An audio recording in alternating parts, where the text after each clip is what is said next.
नमस्कार विद्यार्थी मित्रांनो, ग्रोअप इन्स्टिट्यूट मध्ये आपण सर्वांचे स्वागत आहे.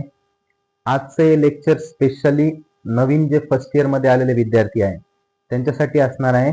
तर या लेक्चर मध्ये आपण काय बघणार बघा. आजच्या लेक्चर मध्ये आपल्याला बघायचं आहे की आपण इथं फर्स्ट इयरला ऍडमिशन घेतल्याच्या नंतर आपल्याला आता विषय कोणते कोणते असणार आहे, कशा टाईपचा आपला पेपर होणार आहे किंवा मग कशा टाईपची आपली युनिट टेस्ट असती, मार्किंग स्कीम कशी दिली जाते. म्हणजे आपलं जसं आता 10वी मध्ये असताना काही 80 मार्काचे पेपर होते, 40 मार्काचे 2 पेपर होते, असं काही पॅटर्न होता आपला. तर इथं कशा टाईपचा पॅटर्न असणार, मग याच्यामध्ये आपण फेल होऊ शकतो का, आणि फेल झाल्याच्या नंतर आपल्याला काय करता येईल पुढे, म्हणजे फेल झाल्याच्या नंतर पुढच्या वर्गात जाता येते का नाही, हे सुद्धा आपण याच्यामध्ये आज बघणार आहे. तर जे कोणी फर्स्ट इयरचे विद्यार्थी आहे त्यांनी हा व्हिडिओ पूर्ण व्यवस्थित बघा, कारण की तुम्हाला याच्यामध्ये व्यवस्थित सगळी इन्फॉर्मेशन दिली जाणार आहे. शेवटपर्यंत हा व्हिडिओ तुम्ही बघायचा आहे बघा. तर याच्यामध्ये काय आपण सगळ्यात पहिले बघणार की आपल्याला सब्जेक्ट कोणते कोणते आणि कशा टाईपचा पॅटर्न असणार. तर बघा, टॉपिकच आपण इथं सांगितलेलं की इंट्रोडक्शन टू द सब्जेक्ट. आपल्याला कोणते कोणते सब्जेक्ट आहे, आता जसं की तुम्हाला काही ओळखीची नावं असतील तर 10वी पर्यंत झालेले की 10वी पर्यंत आपण कोणते कोणते सब्जेक्ट शिकलेलो आहे. तर आपण मॅथमॅटिक्स शिकलेलो आहे बघा, बरोबर. मॅथमॅटिक्स हा एक विषय होता आपल्याला. याच्यामध्ये तुम्ही बघितलं असं मॅथ पार्ट 1 आणि पार्ट 2 असे 2 नावं होते. आता मी सांगत नाही परत ते, त्याच्यामध्ये तुम्हाला माहिती आहे 10वी पर्यंत मॅथ पार्ट 1 आणि पार्ट 2 असे होते 2. त्याच्यानंतर तुम्हाला सायन्स एक विषय होता, बरोबर. एक सायन्स नावाचा विषय होता. ते सायन्स मध्ये तुम्ही फिजिक्स शिकले असाल, केमिस्ट्री बघितलं असाल, बायोलॉजी शिकले असाल, असे वेगवेगळे त्याच्यामध्ये टॉपिक होते. इन्फॉर्मेशन टेक्नॉलॉजीचा काही पार्ट असाल, आणि त्याच्यानंतर एक होता इंग्लिश विषय, बरोबर. एक असतो आपला इंग्लिश सब्जेक्ट. असे 3 विषय तुम्हाला कॉमनली माहिती आहे की जे आपण 10वी पर्यंत शिकलेलोच आहे. मग बाकी मग हिस्ट्री, जॉग्राफी जे एक्स्ट्रा आपले बाकीचे विषय होते. पण आता तुम्ही टेक्निकल फील्ड मध्ये आलेले आहे. तर टेक्निकल फील्ड साठी तुम्हाला हे 3 विषय महत्वाचे, मॅथमॅटिक्स, सायन्स आणि इंग्लिश, जे तुम्हाला 10वी मध्ये असताना सुद्धा होते. आणि आता नवीन विषय तुम्हाला शिकायचे, बरोबर. पुढे येऊन नवीन विषयामध्ये तुम्हाला जायचंय. मग तुम्ही वेगवेगळे ब्रांचेस तुमचे सिलेक्ट केलेले असतील. कोणी मेकॅनिकल ब्रांचला असन, कोणी सिव्हिलला असन, इलेक्ट्रिकलचे असतील, केमिकलचे असतील, कोणी इलेक्ट्रॉनिक्स मध्ये असन, असे वेगवेगळे ब्रांचेस तुम्ही निवडलेले असणार. पण जेव्हा तुम्ही फर्स्ट सेमिस्टरला येता बघा, आता आपल्याकडं जेव्हा ऍडमिशन झालं, ऍडमिशन झाल्यावरती इथं सेमिस्टर पॅटर्न आहे. सेमिस्टर पॅटर्न म्हणजे काय, पूर्ण वर्षासाठी एक पुस्तक नाहीये इथं. सेमिस्टर पॅटर्न म्हणजे पहिले 6 महिने आणि नंतरचे 6 महिने असे वेगवेगळे पुस्तक राहतील, वेगवेगळे सब्जेक्ट राहतील. तर तुम्ही आता फर्स्ट सेमिस्टरला आलेले आहेत. फर्स्ट इयर मधलं पहिलं सेमिस्टर, असे 2 सेमिस्टर असते, पहिलं सेमिस्टर आणि दुसरं सेमिस्टर. आता सपोज तुमचं कॉलेज जे ते ऑगस्ट मध्ये चालू होणार असेल, तर ऑगस्ट पासून ते समजा डिसेंबर पर्यंत हे तुमचं पहिलं सेमिस्टर चालणार. आणि त्याच्यानंतर जानेवारी पासून ते मे महिन्यापर्यंत हे तुमचं दुसरं सेमिस्टर चालणार. मग तुम्ही ऑगस्ट ते डिसेंबर पर्यंत काही विषय शिकणार, आणि त्याच्यानंतर जानेवारी ते डिसेंबर पर्यंत तुम्हाला नवीन विषय येतील. जानेवारी पासून नवीन विषय शिकायला भेटणार. मग आता तुम्ही जेव्हा फर्स्ट इयरला आले तर तुमचं चालू आहे फर्स्ट सेमिस्टर. काय चालू आहे तुमचं, फर्स्ट सेमिस्टर सुरू झालं समजा. आणि फर्स्ट सेमिस्टर सुरू झाल्याच्या नंतर मग आता आपल्याला नवीन फील्ड मध्ये आलेलो आहे. आता आपल्याला नवीन काही शिकायचं आहे, परंतु मग त्याच्यासाठी आपल्याला काही ना काहीतरी बेस पक्का करावा लागतो. तर त्यासाठी तुम्हाला फर्स्ट सेमिस्टर मध्ये तुम्ही जे ऑलरेडी काही विषय शिकलेले 9वी 10वी मध्ये असताना, तर त्याच्याच रिलेटेड विषय तुम्हाला इथं दिलेले आहे बघा. तर जसं की कोणतं, तर हे नाव मी जे लिहून ठेवले होते तुम्ही 10वी मध्ये शिकलेले. आता याच्यामध्येच जो तुमचा पहिला विषय असणार आहे म्हणजे फर्स्ट सेमिस्टर मध्ये, त्याचं नाव आहे बघा बेसिक मॅथमॅटिक्स. पहिला विषय कोणता असणार तुमचा, बेसिक मॅथमॅटिक्स नावाचा. म्हणजे त्याच्यामध्ये तुम्ही मॅथच शिकणार, बरोबर. मॅथमॅटिक्स म्हणले काय, मॅथ रिलेटेड प्रॉब्लेम असतील. मग तुम्ही मॅथ मध्ये अल्जेब्रा शिकले असतील, जॉमेट्री शिकले असतील.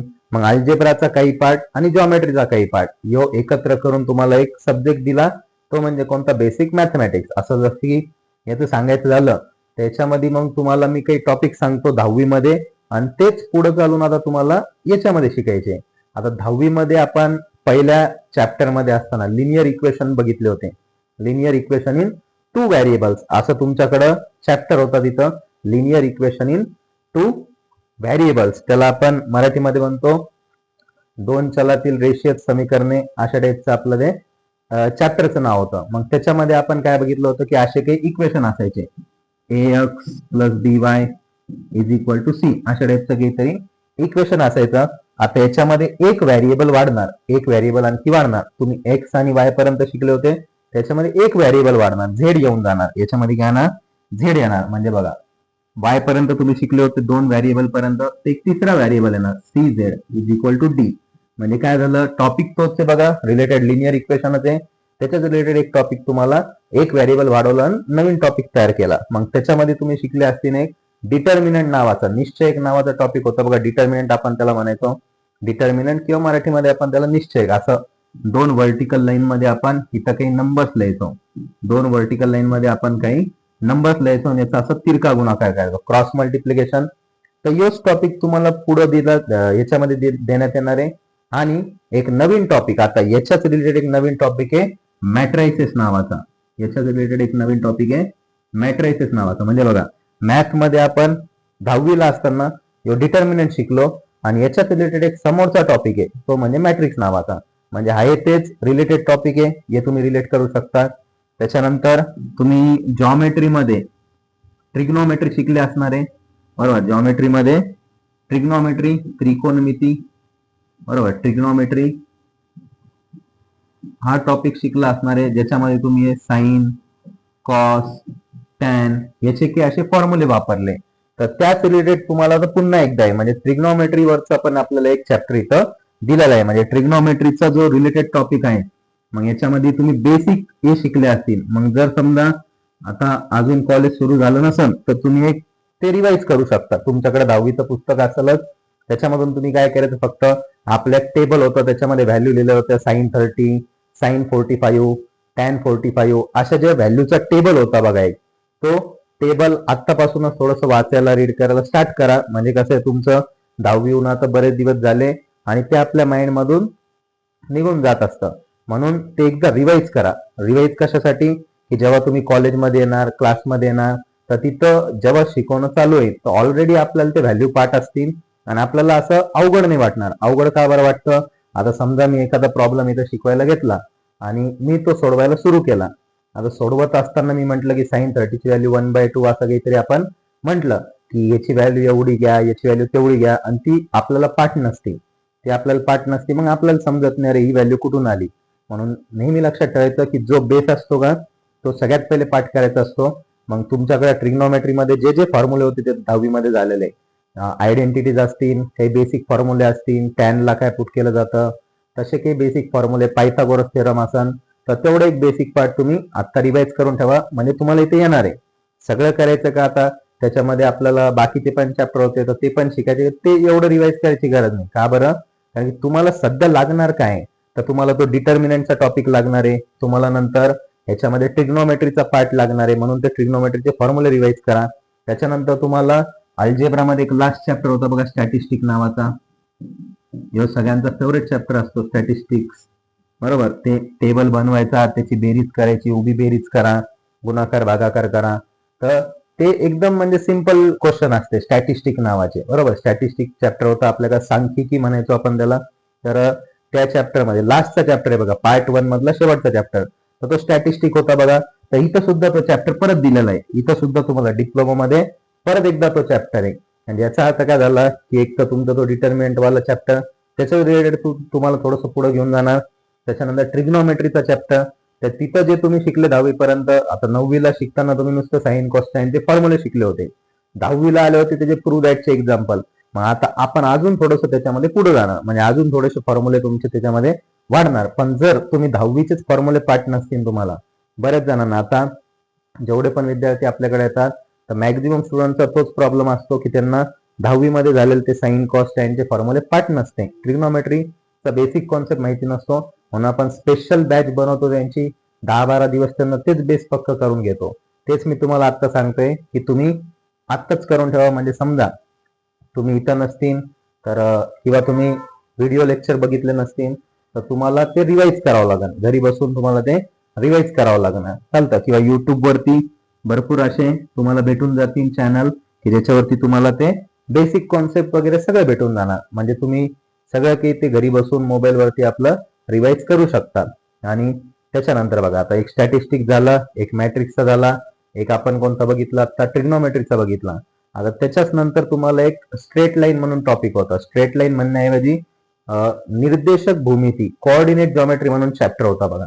तुम्हाला सगळं रिलेट करून देतो बघा, कारण की नवीन काही नाही आहे ते. पण अवघड का बरं वाटतं, तर आपण थोडंफार बेस वाचलेला नसतो. म्हणून तो बेस तुम्ही पहिले चालू करा. वाटलंच तर 10वीची बुक तुम्ही सोबत ठेवायचे डिप्लोमाचं फर्स्ट सेमिस्टर होईपर्यंत. एकदा का फर्स्ट सेमिस्टर झालं तर तुम्हाला काहीच टेन्शन राहणार नाही.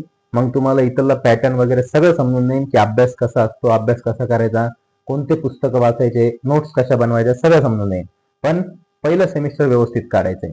बघा मग जो आपल्याला कोऑर्डिनेट जॉमेट्री नावाचा टॉपिक होता बघा, कोऑर्डिनेट जॉमेट्री नावाचा तिथं टॉपिक होता.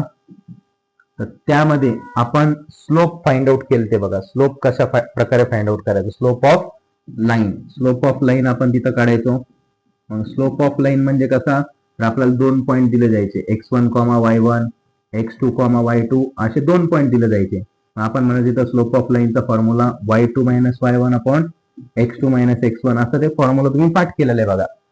बरोबर, पाठ केलेलं आहे. डिस्टन्स फॉर्म्युला होता, सेक्शन फॉर्म्युला होता, ते जे फॉर्म्युले होते ते तुम्ही ऑलरेडी पाठ केलेले. पण आता तोच पाठ तुम्हाला पुन्हा लागणार आहे. स्लोप ऑफ लाईन, मग पॅरलल लाईन कशी असती, परपेंडिक्युलर लाईन कशी असती. तर इथं आपण त्याला कोऑर्डिनेट जॉमेट्री म्हणायचो कशामध्ये, 10वी मध्ये. योच चॅप्टर तुम्हाला इथं परत एकदा आहे, त्याला स्ट्रेट लाईन असं नाव देण्यात आलेलं आहे. इथं स्ट्रेट लाईन चॅप्टरचं नाव आहे. चालतं, हाच सिलेबस 11वी 12वीला सुद्धा आहे. चालतं, हाच सिलेबस 11वी 12वीला सुद्धा परत असतो. तर हे आपलं बेसिक मॅथमॅटिक्स. हे काय आपलं बेसिक मॅथमॅटिक्स. आता तुम्हाला वाटत असेल की यार हे तर आपण आधीच शिकलेलो आहे. तर फक्त याच्यामध्ये फरक काय आहे की याचं पुढचा एक नवीन पॉईंट, बरोबर, तुम्ही 10वी पर्यंत जे शिकले त्याचा पुढचा एक नवीन पॉईंट याच्यामध्ये ऍड केला जातो आणि तुमचा चॅप्टर तयार होतो. आणि लास्टचा जो चॅप्टर आहे तर यो पूर्णपणे तुमच्यासाठी नवीन असणार आहे. एकदम शेवटचा, एकदम शेवटचा. असे 5 चॅप्टर असते आपल्याला प्रत्येक याच्यामध्ये. तुम्हाला 5-5 चॅप्टर आहे. बेसिक मॅथमॅटिक्स मध्ये 5 चॅप्टर आहे. तर डिफरन्सिएशन किंवा त्याला शॉर्टकट मध्ये आपण असं डेरिव्हेटिव्ह म्हणतो. डेरिव्हेटिव्ह असं नाव दिलेलं आहे. तर ह्यो जो चॅप्टर आहे पूर्णपणे नवीन आहे. मग आता एकदा का तुमचं लिंक लागली, तुम्हाला पहिले 3-4 चॅप्टर समजले, मग एकदा तुम्ही फ्लो मध्ये असणार अभ्यासाच्या, तर त्यावेळेस तुम्हाला तो डेरिव्हेटिव्ह चॅप्टर सगळ्यात अवघड टॉपिक जरी असला तरी तो इझी पद्धतीनं तुम्हाला समजून जाईल. बघा, मग ह्यो आपला असं बेसिक मॅथमॅटिक्स असणार आहे. म्हणजे 10वीच्या रिलेटेडच हे टॉपिक आहे आपले. मग दुसरा सब्जेक्ट बघा आपला बेसिक सायन्स नावाचा. 10वी मध्ये सायन्स होता, तर इथं आलं की त्याला आपण म्हणणार बेसिक सायन्स. मग सायन्स मध्ये काय आहे, तर सायन्स मध्ये आता फक्त तुमच्याकडे असणार फिजिक्स आणि केमिस्ट्री.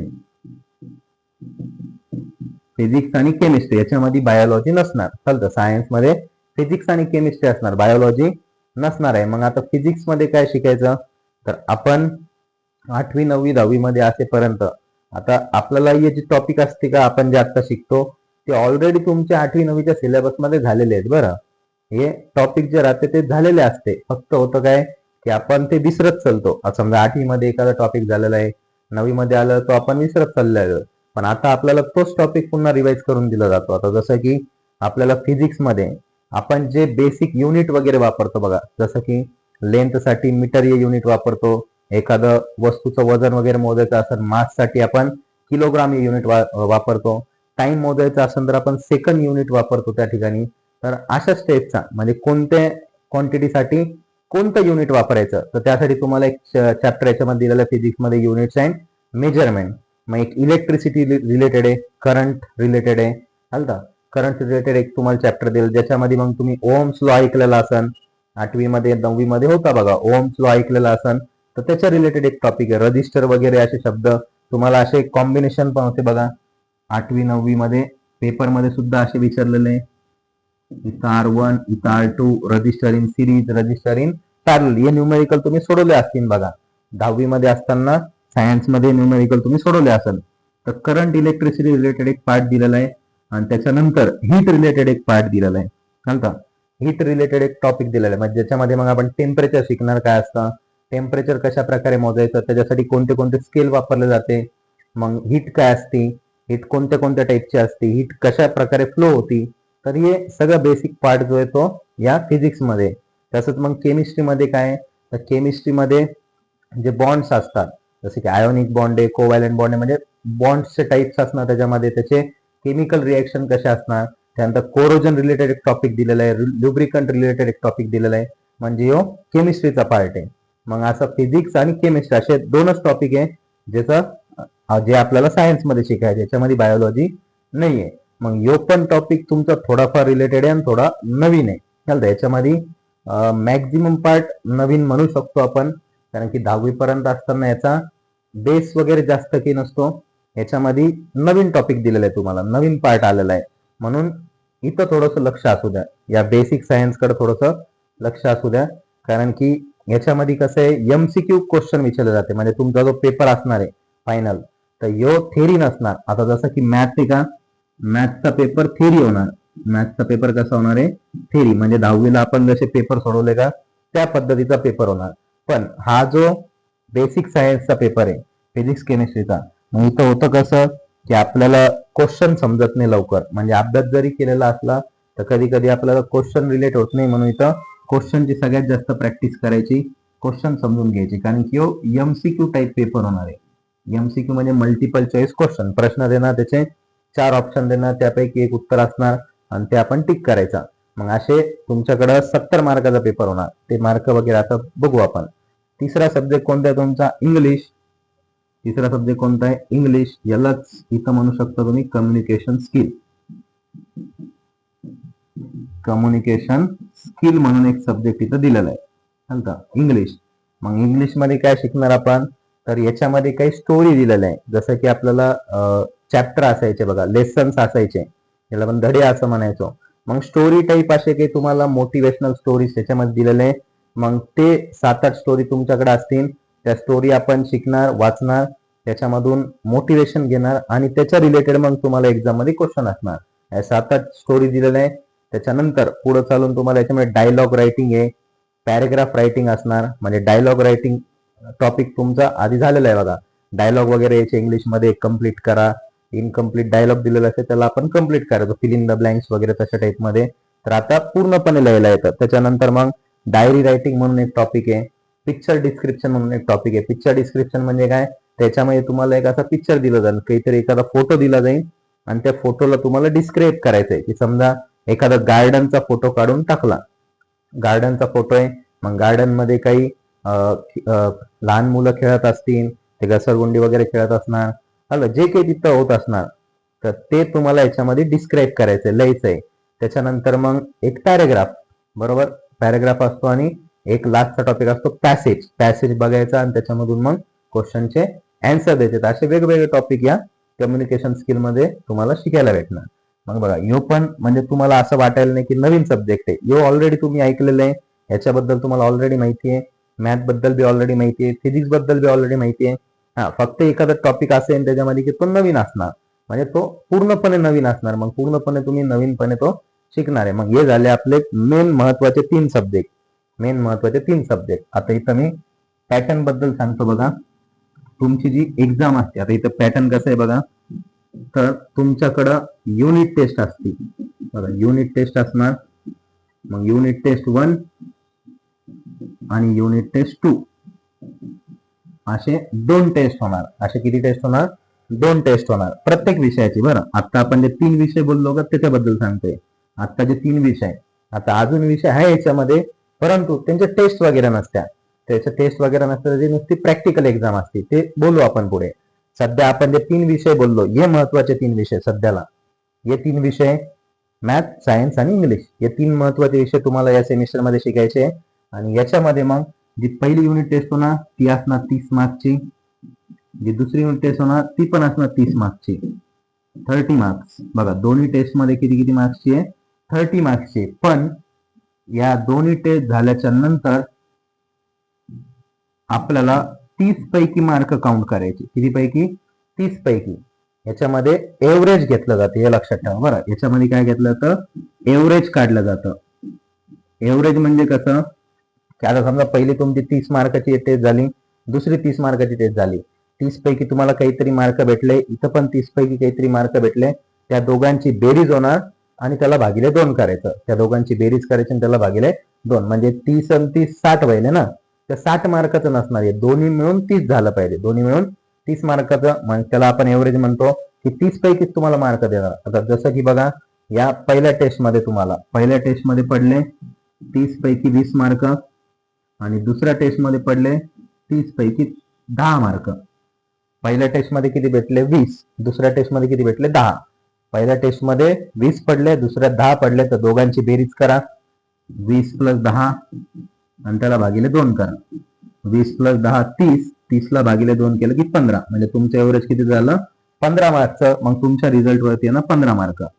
रिझल्ट वरती येणार 15 मार्क. म्हणजे युनिट टेस्ट बद्दल सांगायला, युनिट टेस्ट मध्ये 3 विषयाच्या, तिन्ही विषय तुमच्या 30-30 मार्काच्या टेस्ट होणार.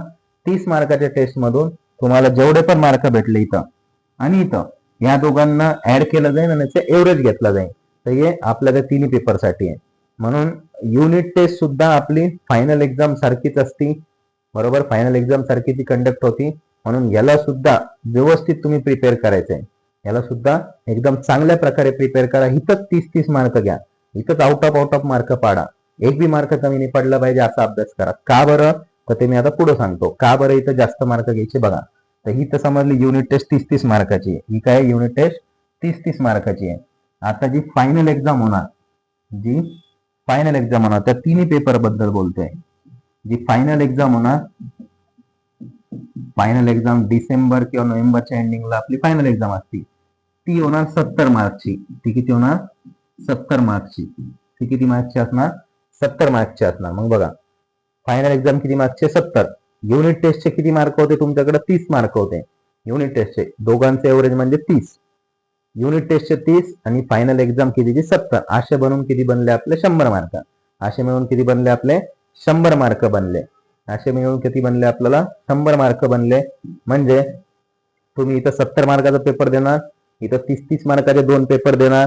30-30 मार्काच्या 2 पेपर मधून जे बी मार्क भेटणार तुम्हाला त्याची ऍडिशन करून त्याला भागिले 2 करायचं. समजलं, याची ऍडिशन करून त्याला भागिले 2 करायचं. इथं 70 पैकी जेवढे पण भेटले ते आणि नंतर 30 पैकी वाले एकत्र मिळून किती पैकी मार्क देतील 100 पैकी. किती पैकी मार्क देणार तुम्हाला 100 पैकी मार्क देणार. बघा इथला एव्हरेज आणि 70 पैकीचे जेवढे पण मार्क भेटणार ते तुम्हाला इथं 100 पैकी देण्यात येणार. मग मिनिमम किती मार्क पाहिजे याच्यामध्ये, तर मिनिमम तुम्हाला 40 मार्क घ्यावा लागते. बरं, मिनिमम किती घ्यावं लागते 40 मार्क. म्हणजे हे सगळं मिळून मिनिमम किती मार्क घ्यायचे 40 मार्क आपल्याला इथं पास होण्यासाठी घ्यावं लागते. जे की आपण 10वी पर्यंत ऐकलेलं ते क्रायटेरिया असा. 10वी पर्यंत आपल्याला तो क्रायटेरिया माहितीच असतो. बघा, unit test 1 plus unit test 2 दोघांचा एव्हरेज 30 पैकी असतो. चालता, दोघांचा एव्हरेज 30 पैकी, हे किती 70 मार्काचा. आणि दोन्ही मिळून किती मार्क 40च्या प्लस मार्क घेतले तर तुम्ही पास होणार. चालतं, 40च्या प्लस मार्क घेतले तुम्ही पास होणार. मग इथंच जर तुम्ही चांगला अभ्यास केला, पहिल्या टेस्टला दुसऱ्या टेस्टला चांगला अभ्यास केला, तुमचा स्कोर आउट ऑफ ठेवला, इथं 70 पैकी 70 घेण्याचा प्रयत्न केला, भेटते. बघा मॅथमध्ये सायन्समध्ये असे विषय की जिथं तुम्हाला 70 मार्क भेटते. हे मिनिमम क्रायटेरिया सांगितलं बरं मी. एवढे मार्क नाही आपल्याला याच्या आउट ऑफच घ्यायचे. याच्यामध्ये मार्क कसे ठेवायचे आउट ऑफच ठेवायचे. एक क्रायटेरिया सांगितलं किंवा असा पॅटर्न असतो. आता म्हणतील तुम्ही सर म्हणाले 40च मार्क घ्या, 40 मार्क नाही घ्यायचे आपल्याला. किती घ्यायचे 100च घ्यायचे. टार्गेट हा आपला 100च पाहिजे. मार्क हे आपल्याला आउट ऑफच मिळवायचे. मी एक क्रायटेरिया सांगितला की आपल्याकडे 70 मार्काचा पेपर असतो, 30-30 मार्काचे 2 पेपर असते आणि मग तुम्हाला पुढे जाण्यासाठी कमीत कमी 40 मार्काची गरज असते. पुढं म्हणजे पास होण्यासाठी कमीत कमी 40 मार्काची घ्यायचे. किती आपल्याला 100च घ्यायचे. हे क्रायटेरिया सांगितलं की याचा असं कॅल्क्युलेशन आहे. म्हणजे बऱ्याच जणांना याच्यामध्ये कन्फ्युजन असतं की सर मला 30 पैकी एवढे भेटले होते, नंतर एवढे भेटले आणि ते कमी झाले. कमी नसते होत. कमी कसं काय होणार, तर तो एव्हरेज काढला जातो. आता जसं की काही स्टुडंट मागचेच कन्फ्युज झालते, म्हणून मी सांगितलं की जसं पहिल्या टेस्टमध्ये एकाला 30 पैकी 22 मार्क भेटले पहिल्या टेस्टमध्ये, ही फर्स्ट टेस्ट. सेकंड टेस्ट मध्ये आला तो, त्याला 30 पैकी 8च मार्क पडले. 30 पैकी 8च मार्क पडले. तर हे दोघांचं जर एव्हरेज काढला तुम्ही 22 + 8 30 वहिले, 30ला अर्ध केलं तर किती मार्क भेटले त्याला 15. किती मार्क भेटले त्याला 15. 22 + 8 30. 30च्या हाफ केलं की किती मार्क भेटले 15. मग त्याचं म्हणून माझे मार्क कमी झाले तर मार्क कुठून कमी होणार, ते तर क्रायटेरिया आहे. म्हणून मी आधी सांगितलं की तुम्हाला दोन्ही टेस्टमध्ये आउट ऑफ च टार्गेट ठेवायचा. बघा, दोन्ही टेस्टमध्ये आपल्याला आउट ऑफ च टार्गेट ठेवायचं. का बरं, तर इथं आउट ऑफ भेटतील. आता ते बी सांगतो मी. इथं तुम्हाला आता काही स्टुडंट वीक असतात, बरं त्यांच्यासाठी सांगतोय. काही स्टुडंट भरपूर वीक असतात की त्यांना म्हणजे लवकर समजत नाही, आणि काही स्टुडंट हुशार असतात. हुशारवाले बरोबर आपले 100 कडे चलते. पण जे वीक स्टुडंट आहे त्यांच्यासाठी सांगतोय की तुम्ही जर युनिट टेस्टला चांगला अभ्यास केला, का तर ही जी युनिट टेस्ट असती, आता पहिली टेस्ट आहे तर तुम्हाला 2च चॅप्टर असतील त्याच्यामध्ये, बरोबर. पहिली टेस्ट म्हणजे किती चॅप्टर असणार, 2च चॅप्टर. दुसरी टेस्ट आहे त्याच्यामध्ये 2 चॅप्टर असणार.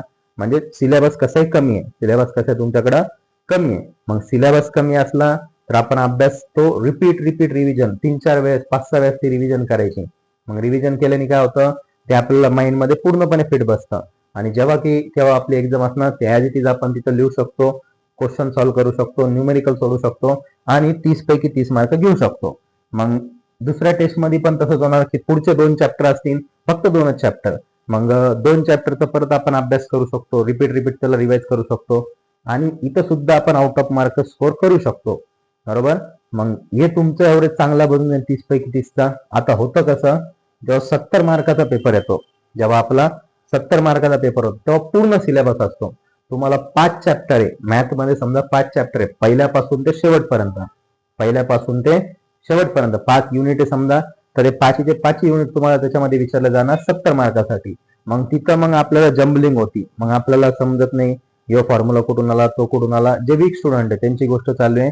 जे स्ट्रॉंग स्टुडंट आहेत त्यांना बरोबर समजत चालतं, रिव्हिजन होत चालती, म्हणजे ते त्यांचा अभ्यास कंटिन्यू करत चालते. पण जे वीक स्टुडंट राहते का, मग ते गोंधळून जाते आणि त्यांना मग इथं 1, 2, 3 असे मार्क पडलेले, बरं असे मार्क पडलेले फक्त गोंधळ झाल्यामुळं. म्हणून लक्षात ठेवा की या टेस्टला सिरियसली अभ्यास करायचा, फुल सिरियसली अभ्यास करायचा. नंतर तर आपला असा क्रायटेरिया आहे. त्याच्यानंतर बघा, आता मी तुम्हाला हे सांगतो की अजून कोणते कोणते सब्जेक्ट आहे. आता तर आपण बघितले की आपल्याकडं मॅथ, सायन्स, त्याच्यानंतर इंग्लिश हे विषय, त्याचे 70 मार्काचा पेपर आहे आपला. बघा, बेसिक मॅथमॅटिक्स, कम्युनिकेशन स्किल आणि बेसिक सायन्स असे 3 सब्जेक्ट आहे. मग 3 सब्जेक्टचं इथं दिसतंय बघा की थेरी म्हणजे काय, तुमचा थेरीचा पेपर असणार तो. तर मॅथमध्ये युनिट टेस्टचे 30 मार्क, फक्त 30च का लिहिले, तर दोघांचा एव्हरेज असतो तो. पहिल्या टेस्टचा आणि दुसऱ्या टेस्टचा एव्हरेज मिळून 30 पैकी, दुसरा फायनल पेपर 70, दोन्ही मिळून किती आहे 100, दोन्ही मिळून किती आहे 100 आहे. आणि त्याच्या बाजूला किती घ्यायचे मिनिमम, तर हे सांगावंच लागते की तुम्हाला कमीत कमी 40 तरी पाहिजे. पास होण्यासाठी 40 तरी पाहिजे. हे 40 मार्क मिनिमम आहे. आपल्याला घ्यायचे किती, तर 100च घ्यायचे, लक्षात ठेवा बरं, माइंड मध्ये फिट ठेवा. आपल्याला 100च घ्यायचे, एक बी कमी नाही पाहिजे. त्यानंतर कम्युनिकेशन स्किल इंग्लिशमध्ये. मग इंग्लिशमध्ये पण सेम पॅटर्न आहे बघा, 30, 70, 100. 30, 70, 100, 30 युनिट टेस्ट, 70 फायनल, 100 पुरे टोटल त्याची. ह्याच्यामध्ये सायन्समध्ये फिजिक्स केमिस्ट्री बघा, 30 आणि 70, इथं स्टार आणि हॅश दिलेलं आहे. तर याचा अर्थ राहतो की तुमची जी एक्झाम आहे 70 मार्क सायन्सवाली, 70 मार्काची सायन्सवाली जी एक्झाम आहे ती ऑनलाईन पद्धतीने होणार. ऑनलाईन पद्धतीने म्हणजे कशी, तर कम्प्युटरवरती बसून तुम्हाला ऑनलाईन क्वेश्चन येतील. त्याच्यामध्ये MCQ type multiple choice question, आणि तुम्हाला त्या 4 पैकी एक ऑप्शन टिक करायचंय. म्हणजे लिहायचं नाही, लिहिणारा पेपर नाही, राईट अप वाला पेपर नाही. यो कोणता पेपर आहे तुमचा, तर तुम्हाला टिक मार्क करायचंय. टिक मार्क करायचं म्हणजे डायरेक्ट पीसी वरती आपल्याला बसायचं, ऑप्शन टिक करायचं. जसं की तुम्हाला ते एक्सपेरिमेंटच्या वेळेस सायन्सच्या त्याच्यामध्ये तुम्हाला ते MCQ क्वेश्चन, MCQ सॉल्व्ह करायला दिले असतील, किंवा काही पेपरमध्ये पण तुम्हाला आले असतील की MCQ कशा प्रकारे असते, 4 ऑप्शन दिले जाते, त्या टाईपचा पेपर होणार. मग त्याचा बी 30, 70 टोटल 100. मग इकडे काय लिहिलेलं आहे, इकडचे जे मार्क आहे, तर इकडचे मार्क आता एक्स्ट्रा मार्क दिसत असतील तुम्हाला कुठं कुठं, हे 25 मार्क, बरोबर, हे 25 मार्क, हे 25 मार्क. मग याची इकडे टोटल केलेली आहे सगळी. तर हे कशाचे मार्क आहे, तर एक सोप्या भाषेत तुम्हाला सांगतो, कारण की अजून मी जे शब्द वापरले, सबमिशन असे जर प्रॅक्टिकल एक्झाम याचे असे जर वर्ड वापरले, ते थोडेसे सबमिशन वगैरे तुम्हाला अजून वर्ड नाही माहिती. हे इंजिनिअरिंग फील्ड मधले वर्ड्स आहेत, हे तुम्हाला आल्यानंतर समजणार. पण एक सोप्या भाषेत सांगतो की आपल्याला जसं विज्ञानाची प्रयोगशाळेची वही असते बघा, पुस्तक असतं ते, त्याला आपण एक्सपेरिमेंट बुक म्हणायचो. एक्सपेरिमेंट बुक किंवा प्रॅक्टिकल बुक म्हणायचो. ती प्रॅक्टिकल बुक आपण काय करायचो बघा, त्याच्यामध्ये फिल इन द ब्लँक्स असायचे, खाली क्वेश्चन आन्सर असायचे, मग आपण ते भरून काढायचो, आपण लिहून काढायचो. मग असंच इथं सुद्धा असणार तुम्हाला. असंच तुम्हाला काही विषयामध्ये जसं की इंग्लिश असन, सायन्स असन, तर त्याची लॅब मॅन्युअल असन, की तुम्ही त्या लॅबमध्ये जाणार, तिथं काही एक्सपेरिमेंट असतील ते परफॉर्म करणार आणि त्याचे काही जे कॅल्क्युलेशन असतील, ऑब्झर्वेशन, ते तुम्ही त्याच्यामध्ये लिहून काढणार. तर त्याला आपण मॅन्युअल म्हणतो. जसं की एक्सपेरिमेंट बुक आपण तिथं म्हणायचो, प्रॅक्टिकल बुक, लॅब बुक म्हणायचो, इथं आपण त्याला लॅब मॅन्युअल म्हणतो. तर तसे काही असतील तर त्याचे तुम्हाला 25 मार्क आहे. त्याचे तुम्हाला किती मार्क आहे? 25. किंवा मग तुम्हाला शाळेमध्ये असताना काही होमवर्क दिला जायचा बघा, होमवर्क दिला जायचा, त्यासाठी तुम्ही एक सेपरेट बुक बनवायचे. ती सेपरेट बुक मध्ये तुम्ही दिलेला होमवर्क जो काही असन तो ऍज इट इज आपण लिहून काढायचो, व्यवस्थित त्याला ठेवायचो आणि नंतर शेवटी आपण त्याला सबमिट करायचो. म्हणजे शाळेमध्ये जे कोणी तुमचे टीचर असतील त्यांना तुम्ही जाऊन चेक करून घ्यायचे, दाखवायचे. तर सेम पॅटर्नने इथं सुद्धा असणार की तुम्हाला एक बुक बनवायची सेपरेट. त्या बुकमध्ये तुमचं जे काही तुम्हाला होमवर्क दिलं जाईल, असाइनमेंट म्हणू किंवा होमवर्क दिलं जाईल, ते तुम्ही ते लिहून ठेवणार, ते लिहून काढणार आणि ते सबमिट करणार. हे कंपल्सरी करावंच लागतं बरं. हे पण एक गोष्ट लक्षात ठेवा, एक सगळ्यांना शेवटी माहिती पडतं सगळं सेमिस्टर, काही जणांना माहिती बी नाही पडत. असे पण म्हणजे काही केसेस आलेले की त्यांना माहितीच नाही पडत की काय पॅटर्न काय होतं, नेमकं करायचं काय होतं. तर असे बी काही स्टुडंट राहते तर की ज्यांना शेवटपर्यंत माहिती नाही पडत. तर ते स्पेशली कारण की होऊ शकतं तसं की समजा सुरुवातीला तुम्ही आले, आता काही जणांचं म्हणणं आहे की त्यांना स्वतःलाच शिकायचं नव्हतं. असे विद्यार्थी असतील ते की त्यांना स्वतःलाच शिकायचं नव्हतं म्हणून त्यांचं तसं नसतं. काही विद्यार्थी असे पण होते की जे आले, कॉलेजला आले आणि बाय चान्स ग्रुपमध्ये होते नव्हते, त्यांना एवढं कळालं नाही आणि काहीतरी आजार होऊन जातो, कावीळ होतो, टायफॉइड होतो, असं काहीतरी आजार होतो, तर आपण 1 महिना सुट्टीवर, ते टेन्शन नाही, 1 महिना आपण सुट्टीवर चालले जातो आणि त्या सुट्टीच्या पिरियडमध्ये सबमिशन इकडे होऊन जातं, हे इकडे होऊन जातं आणि आपल्याला माहिती नाही पडत. भले आपल्या ग्रुपवरती मेसेज आला असन, सगळं आलं असन, पण आपल्याला माहितीच नाही पडत की असं बी काहीतरी होतं म्हणून. मग डायरेक्ट आपलं नाव येतं त्या फायनल लिस्टमध्ये की आता तुमचं सबमिशन झालेलं नाहीये, तुम्ही हे सबमिट केलेलं नाहीये, म्हणून तुम्ही पेपरच देऊ शकत नाही, असा रूल आहे इथं. चालतं, त्याच्यासाठी वाटलं तर आपण एक स्पेशल बनवू व्हिडिओ त्याचा. पण आता नुसतं एवढं लक्षात ठेवा की असं तुम्हाला गृहपाठ राहणार, होमवर्क राहणार, असाइनमेंट राहणार, जे काही तुमची मॅन्युअल ती राहणार, तर त्याचे 25 मार्क आहे. तुम्हाला काही क्वेश्चन दिले मॅथमध्ये, काही क्वेश्चन दिले जातील सॉल्व्ह करायला, ते सॉल्व्ह करायचे, त्याची फाईल तयार करायची आणि ती कॉलेजमध्ये सबमिट करायची. तर तशा टाईपचं तुमचं ते 25 मार्क आहे. मग तुम्हाला ते खालचे जे सब्जेक्ट दिसते एक्स्ट्रा, तर ते काय, आपण तर 3 सब्जेक्ट बद्दलच बोललो. चला एकदा एक लास्ट याच्यामध्ये मी सांगतो. तर याच्यामध्ये तुम्हाला काय की तुम्हाला एक्स्ट्रा ऍक्टिव्हिटी म्हणून, एक्स्ट्रा ऍक्टिव्हिटीसाठी किंवा एक्स्ट्रा नॉलेज गेन करण्यासाठी काही सब्जेक्ट दिलेले असते. मग जसं की बघा, एक सब्जेक्ट आहे तुमचा yoga and meditation. Yoga and meditation त्याच्यामध्ये तुम्हाला मग ग्रॅस्पिंग पॉवर कशी वाढवायची त्याच्याबद्दल ते नॉलेज वगैरे दिलं जाईल. चालतं, म्हणजे सिंपल आहे, तुम्हाला माहिती असेल योगा अँड मेडिटेशन बद्दल ऑलरेडी, की त्याच्यामध्ये मग आपण योगा जर केला किंवा मेडिटेशन केलं तर आपण पण ते डेली करावं लागतं. चालतं, डेली केलं तर तुम्हाला त्याचा भरपूर फायदा होतो. तुमचं माइंडसेट वाढणार, ग्रास्पिंग पॉवर वाढणार, लक्षात ठेवण्याची क्षमता तुमची जास्त होईल. त्यासाठी तो सब्जेक्ट तुम्हाला इथं दिलेला आहे. त्याच्यानंतर एक दिलेला आहे बघा, fundamental of ICT. Fundamental of ICT information and communication technology. म्हणजे ह्याच्यामध्ये तुम्हाला कम्प्युटर बद्दलचं नॉलेज असणार. जसं की काही जणांनी MSCIT केलेला असेल बघा, 10वी झाल्यावर MSCIT करतो आपण, ते जर केलेला असेल तो कोर्स, तर त्याच रिलेटेड इथं असणार आहे. त्याच रिलेटेड इथं कम्प्युटर कसं चालवायचा, कोणते कोणते फंक्शन असते. त्याच्यानंतर आपल्याला समजा एखादं टेबल तयार करायचं असेल, एखादं चार्ट तयार करायचं असेल, एखादं प्रेझेंटेशन तयार करायचं असेल, तर कुठून करता येईल, त्यासाठी कोणते कोणते सॉफ्टवेअर, तर त्याचे रिलेटेड तुम्हाला पूर्ण इन्फॉर्मेशन आहे. तर याचं प्रॅक्टिकल होणार तुमचं. म्हणजे प्रत्येक वीकमध्ये तुम्हाला काही ना काहीतरी आवर्स त्याचं प्रॅक्टिकल दिलं जाणार. मग त्या लॅबमध्ये तुम्ही जाणार, तिथं शिकणार आणि त्याची एक्झाम होणार. अशा टाईपनं म्हणजे प्रॅक्टिकल, ते काय प्रॅक्टिकली एक्झाम होणार त्याची. त्याच्यानंतर यो जो लास्टचा आहे की बघा, वर्कशॉप म्हणून. चालतं, वर्कशॉप म्हणून एक टॉपिक, एक सब्जेक्ट आहे तुम्हाला. तर वर्कशॉप म्हणजे काय, सिंपल मध्ये आपण बघतो, वेल्डिंग करताना बघितलं असेल कधी, वेल्डिंग करताना प्लेटवर प्लेट जोडायची, तिथं वेल्डिंग करावं लागते. त्याच्यानंतर प्लंबिंग आपण बघितलं असेल. त्यानंतर शीट मेटल वर्क म्हणून राहतं की मेटलची कटिंग वगैरे करायची आहे. त्याच्यानंतर मग कारपेंट्री जॉब असतील, म्हणजे लाकडापासून आपण ते खिलोने तयार करताना बघितले असेल बघा, हायवेवरती याच्यावरती ते विकतात बघा लोक काही, तर त्यांच्याकडे आपल्याला दिसते ते लाकडाचे खिलोने बनवलेले. तर तशाच टाईपमध्ये आपल्याला काहीतरी तर जॉब तयार करायचं, म्हणजे लाकडापासून काहीतरी आपण स्वतः तयार करणार. म्हणजे तुम्हाला स्वतः तयार करायचे जे स्टुडंट आहे का, ते स्वतः इथं लाकडाची कटिंग वगैरे करणार, त्याच्यानंतर पुरं डायमेन्शन वगैरे घेऊन मेजरमेंट घेऊन तो जॉब कसा तयार करणार, वेल्डिंग वगैरे करणार. तर या टाईपचं तुम्हाला या वर्कशॉपमध्ये करायला भेटणार. मग यो जो सब्जेक्ट आहे बघा, इंजिनिअरिंग ग्राफिक्स नावाचा दिसतोय, इंजिनिअरिंग ग्राफिक्स नावाचा. आता हे ऑल ब्रांच साठीच आहे बरं, पहिला सेमिस्टर आहे म्हणून हे सगळ्यांसाठी कॉमन असतं. मग पहिल्या सेमिस्टरसाठी सगळ्यांना हे कॉमन सब्जेक्ट इंजिनिअरिंग ग्राफिक्स नावाचा. आता याच्यामध्ये काय, तर याच्यामध्ये आता ज्या स्टुडंटचं टेक्निकल झालेलं आहे बघा, टेक्निकल स्कूलमध्ये ज्यांनी ऍडमिशन घेतलं असेल 8वी मध्ये असताना, तर तिथं तुम्हाला असे वेगवेगळे ड्रॉइंग काढायला लावले असतील. Ellipse, parabola, hyperbola, 2 dimensional, 3 dimensional असे ड्रॉइंग काढायला लावले. तर सिंपल मध्ये समजा, आणि ज्यांचं झालेलं त्यांच्यासाठी सांगतो सिंपल, या सब्जेक्ट मध्ये आपल्याला ड्रॉइंग बद्दल इन्फॉर्मेशन आहे. ड्रॉइंग म्हणजे काय, की आपल्याला एखादा कंपोनंट तयार करायचा, तर त्याची 2 डायमेन्शन मध्ये, 2D मध्ये आपण कशी डायग्राम ड्रॉ करणार, त्याचे मेजरमेंट वगैरे घेऊन 3D मध्ये कसं बनवणार, म्हणजे आयसोमेट्रिक व्ह्यू आपण त्याला म्हणतो. ऑर्थोग्राफिक 2D साठी आणि आयसोमेट्रिक 3D साठी असे व्ह्यूज आपल्याला तिथे शिकायला भेटणार.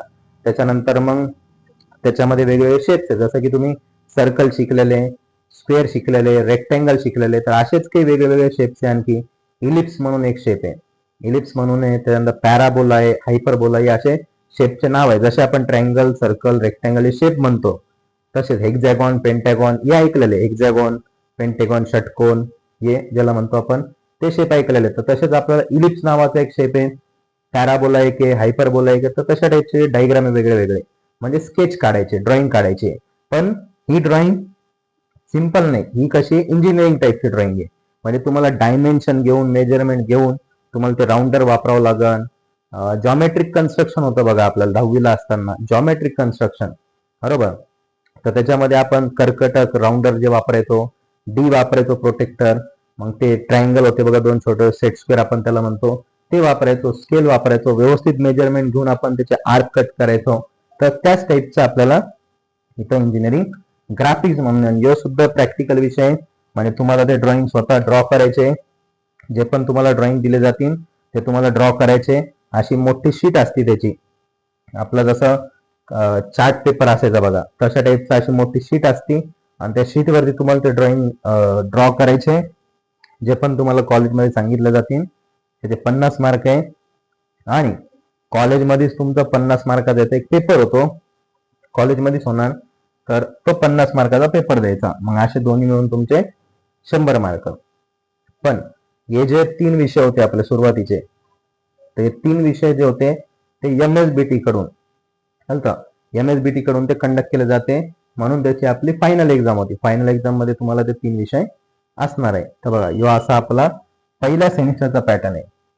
पहिल्या सेमिस्टरमध्ये एवढे सब्जेक्ट आहे, पण तुम्हाला एक्झामसाठी 3 हे येणार आहे, 3 फायनल एक्झामसाठी. हे कशासाठी, ते प्रॅक्टिकल वर्क आहे. हे कसे प्रॅक्टिकल, तुम्ही लॅबमध्ये जाणार, तिथं बसणार, तिथं शिकणार, आणि शेवटी सेमिस्टर संपल्यानंतर तुमची तिथं एक्झाम होणार, प्रॅक्टिकल एक्झाम होणार. ते त्या टाईपचे विषय.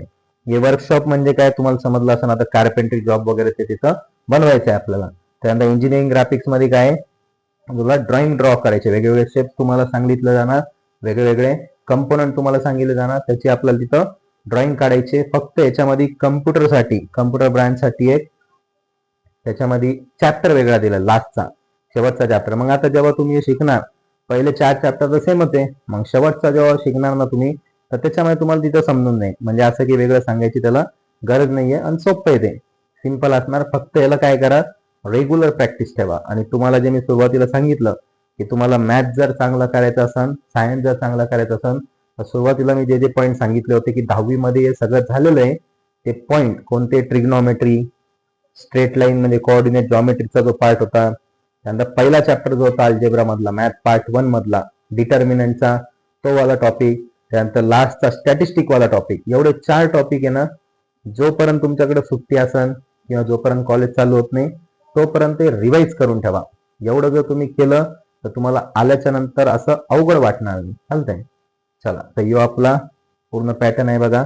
याचा तुम्ही वाटलंच ते एक स्क्रीनशॉट घेऊन ठेवा चालेल. आणि जास्तीत जास्त हा व्हिडिओ शेअर करा. म्हणजे जेवढे तुमचे डिप्लोमाचे स्टुडंट असतील ओळखीचे त्यांना हे दाखवा, हे पाठवा. याच्यामध्ये मग आपण अजून काही तुमचे डाऊट असतील, तुमचे आणखीन काही डाऊट असतील तर तुम्ही ते कमेंटमध्ये सांगा. कमेंटमध्ये तुम्ही डाऊट वगैरे तुमचे टाकू शकता आणि काही रिलेटेड आणखीन इन्फॉर्मेशन लागत असाल ते पण तुम्ही मेन्शन करू शकता. चला, थँक्यू.